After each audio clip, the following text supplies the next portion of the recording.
Sir एक शब्द में पूछेंगे, सर एक सेकेंड, एक शब्द में पूछेंगे। एक बार बोल दिया हो गया, एक बार आपने बोल दिया सर नोटिफिकेशन को लेकर सर एक शब्द बोल दीजिए। सर तो बोल दीजिए ना, कि मतलब कब तक वेट करना चाहिए। 2024 में इलेक्शन होने वाला है, तो ये लोग चुनावी 7 फेज को चुनावी मुद्दा बना रहे हैं, अभ्यर्थी कह रहे हैं। भाजपा समर्थित लोग बोल रहे हैं, अच्छा, जो मूल लोग हैं, लेकिन सर्टेन कुछ लोग जो उसमें घुस गए हैं, जो हैं भी नहीं अच्छा। अभ्यर्थी, वो ज़्यादा आजकल देख रहे हैं। हम आज भी फर्जी लोगों के पक्ष में नहीं हैं। तो फर्जी किसको बोल रहे हैं सर? सीटेड नहीं, आपको नहीं पता है कितने मतलब बीजेपी वाले के समर्थन कितने लोग फर्जीवाड़े घूम रहे हैं, जो है ये नहीं है। नमस्कार, बिहारी प्रतिभा देख रहे हैं आप, मैं हूं आपके साथ प्रतिभा सिंह। अभी हमारे साथ है आरजेडी प्रवक्ता शक्ति यादव जी। जिस तरीके से सीटेड बीटेड क्वालिफाइड अभ्यर्थी कई नियम अपना रहे हैं, नोटिफिकेशन को लेकर 22 तारीख को सचिवालय घेराव करने वाले हैं, उस पर इनका क्या कहना है, आइए इनसे बात करके जानने की कोशिश करते हैं। बिहारी प्रतिभा में आपका बहुत बहुत स्वागत है सर। आपका भी बहुत बहुत स्वागत है। जिस तरीके से नोटिफिकेशन को लेकर सीटेड बीटेड क्वालिफाइड अभ्यर्थी कई नियम अपना रहे हैं, 22 तारीख को लोग सचिवालय घेराव करने वाले हैं, इस पे क्या कहेंगे सर? सीटेड और बीटेड की जो बात कर रहे हैं, वो जितने भी अभ्यर्थी हैं, सबके कार्यों को आगे सरकार बढ़ा रही है। जो भी बाधाएं हैं, जो भी लीगल प्रोसेस है, उसको अपना करके इसको निर्भुलता प्रदान की जाएगी। जो पहले से चीज़ें लागू है और जिन चीज़ों को रखा गया है नियम संगत, उससे हर हाल में स्वीकार किया जाएगा। पर एक प्रक्रिया है और प्रक्रिया 2 दिन में समाप्त नहीं होते। लगातार काम कर ही रही है सरकार, और जिस दिशा में हमें बल देना है, उस दिशा में सरकार बल दे भी रही है। हम किसी भी प्रकार के जो अभ्यर्थी हैं, उनके जो हक हैं वाजिब, वो हर हाल में पूर्ति होगा। और जो चीज़ें स्थापित है भी, उस पर काम भी आगे बढ़ रहा है। सर जिस तरीके से आप कहें कि सरकार काम कर रही है, तो फिर दिक्कत कहाँ हो जा रहा है कि सीटेड अभ्यर्थियों को? दिक्कत डिबेट में नहीं ना होता है, डिबेट से हल नहीं होता। प्रक्रिया है, गवर्नमेंट का रूल है।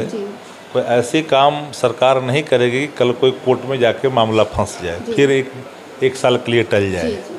तो हर पहलुओं की जो एक कानूनी जो भी पेचीदगी है, उस सबका अनुपालन किया जाएगा। और हम लोग तो शुरू से ही इन अभ्यर्थियों के मांग के साथ रहे हैं, और हम लोग लगातार, चाहे 7वां चरण का घोषणा करने का सवाल हो, उस पर भी हम लोग लगातार देख रहे हैं कि सरकार आगे बढ़ के काम कर रही है।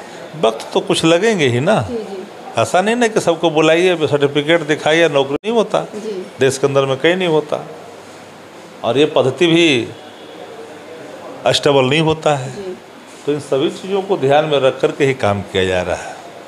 जिस तरीके से अभ्यर्थी कह रहे हैं कि कहीं ना कहीं जो अभी महागठबंधन का सरकार बना है, 2024 में इलेक्शन होने वाला है, तो ये लोग चुनावी 7 फेज को चुनावी मुद्दा बना रहे हैं, अभ्यर्थी कह रहे हैं। भाजपा समर्थित लोग बोल रहे हैं। अच्छा, जो मूल लोग हैं अभ्यर्थी, उन लोगों ने कभी ये बातों को नहीं कहा। भारतीय जनता पार्टी क्या दिया देश को? 2 करोड़ का वादा प्रत्येक वर्ष दिया क्या? यहाँ तो कार्रवाई हो रही है जी। आपने देखा कि उप मुख्यमंत्री जी ने 60,000 स्वास्थ्य विभाग में ऐलान कर दिया। जब तक अब बहालियाँ निकलेगी ही नहीं, तो बहाली होगा कैसे? बुला के पकड़ के रोड से बहाल करना थोड़ी होता है। आपको उसको तो रिक्रूटमेंट तो निकलना ही पड़ेगा ना, विज्ञापित निकलना ही पड़ेगा ना। ये लोग व्याकुल, जो लोग व्याकुल है, भाजपा समर्थित लोग, वो लोग बयान दे रहे हैं। ज़्यादा बयान वही लोग दे रहे हैं। आवाम जितने भी अभ्यर्थी हमारे हैं, सब बेचारे जान रहे हैं कि काम आगे बढ़ रहा है, लेकिन सर्टेन कुछ लोग जो उसमें घुस गए हैं, जो हैं भी नहीं अभ्यर्थी, वो ज़्यादा आजकल देख रहे हैं। तो अभ्यर्थी है नहीं, लेकिन उसमें आकर इन्वॉल्व होकर बदनाम कर रहे हैं। हाँ बिल्कुल, कुछ बदनाम क्या कर पाएंगे? काम जब इस तरीके से बयान दे रहे हैं, सरकार तो काम कर रही है। हम लोग अभ्यर्थियों के मांगों के समर्थन में शुरू से रहे हैं, आवाज़ भी है। जिस तरीके से आपका पार्टी भी इसके पहले, जब आपकी सरकार नहीं थी, तो आंदोलन करते थे। इतनी बेचैनी क्यों लोगों में छा गई? कितने दिन सरकार, 2 साल में तो बेचैनी नहीं था किसी को। ये लोग 3.5 साल से कर रहे हैं। तो बेचैनी तो नहीं था, इतनी जल्दी महीनों में तो बेचैनी नहीं देखा जाता था। 1 महीना बेचैनी क्यों इतनी? क्योंकि तेजस्वी यादव पे इन लोगों को बहुत भरोसा कायम रहेगा, भरोसा नहीं टूटेगा। भरोसा का नाम ही तेजस्वी यादव है। जिन वादों को उन्होंने किया है वो वादानुपालन जरूर होगा, लेकिन अब उसकी प्रक्रिया है। कोई ऐसे ही राह चलते लोगों को नौकरी नहीं देनी है। अगर ऐसा हो जाएगा तो फिर सारा सिस्टम ही समाप्त हो जाएगा। उसकी प्रक्रियाएं होती है ना। कहते हैं अभ्यर्थी की जो 6ठा चरण है वो अमर का घड़ी पिकर नहीं आया कि 6ठा चरण समाप्ति नहीं होता है, आदमी समाप्त हो जाता है, लेकिन 6ठा चरण बोलते हैं कि 6ठा चरण ही चल रहा है। क्या बोलता है ये महत्वपूर्ण विषय नहीं है। कौन क्या बोलता है वो महत्वपूर्ण विषय नहीं है। हम सही अभ्यर्थियों के पक्ष में हैं। हम आज भी फर्जी लोगों के पक्ष में नहीं हैं।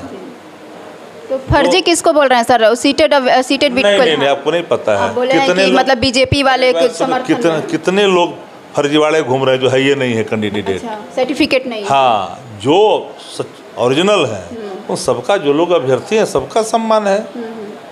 अब हम लोग थोड़ी पुरानी गीत गा रहे हैं कि पुराने कितने लोग कहाँ बहाल हो गए, किस रूप में बहाल हो गए, 5 साल पहले कौन बहाल हुए, किस रूप में हुए, कहाँ जांच से कौन छट रहे हैं।